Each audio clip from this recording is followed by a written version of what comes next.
Hello বন্ধুরা, জামা ষষ্ঠীর থার্ড পার্টটা নিয়ে চলে এসেছি আর বিকেলবেলাতে বাইরেই বসেছিলাম।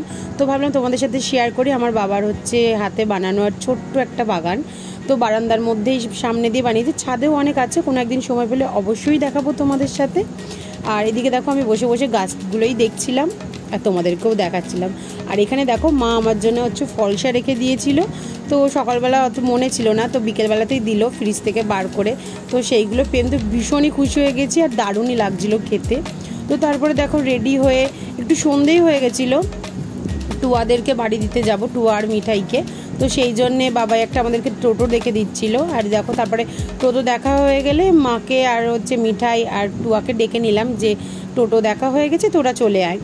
তো তারপরে দেখো আমরা সবাই একসাথে মিলে টোটোতে করেই যাবো পিসুমণি বাড়িতে টুয়াদেরকে দিতে। পিসুমণি বলে দিয়েছিল যে পিসুমশার শরীরটা তো খুব খারাপ, সেই জন্য ওরা যেন বাড়িতে চলে যায় পরের দিনই। তো দেখো আমরা খোলাপোতাতে চলে এসেছি। এখান থেকে আর একটুখানি পিসুমণি বাড়ি গোপালপুরে, মানে মঠের পাশেই একদম। তো সন্ধ্যেবেলা একদম পুরো সন্ধে হয়ে গেছিলো, তো বেশ ভালোই লাগছিলো। টোটোর মধ্যে করে আমরা চারজন একসাথে যাচ্ছিলাম।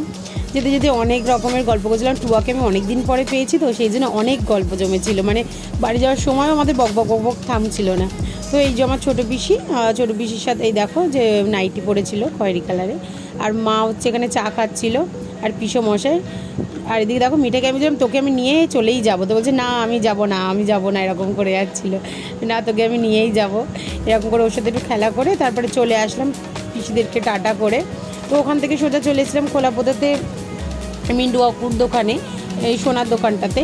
কারণ এখানে আমার শ্বশুরবাড়ির সবাই মোটামুটি এখান থেকে জিনিস করে, তো ওখান থেকে একটা নাকের নিয়ে নিলাম। আগের দিন যে নাকেরটা খুলেছিলাম সেই নাকেরটার বদলে ওনার একটা নাকের নিলাম, তো সেটাই মাকে দেখাচ্ছিলাম যে কেমন হচ্ছে। আর এদিকে এসেই দেখো বাড়িতে ফিরেই তন্ময়ের দোকানে ভলুর সাথে দেখা হয়ে গেল। তো ভলু হাঁ করে তাকিয়েছিল, তারপর ভলুকে বিস্কুট খেতে দিলাম।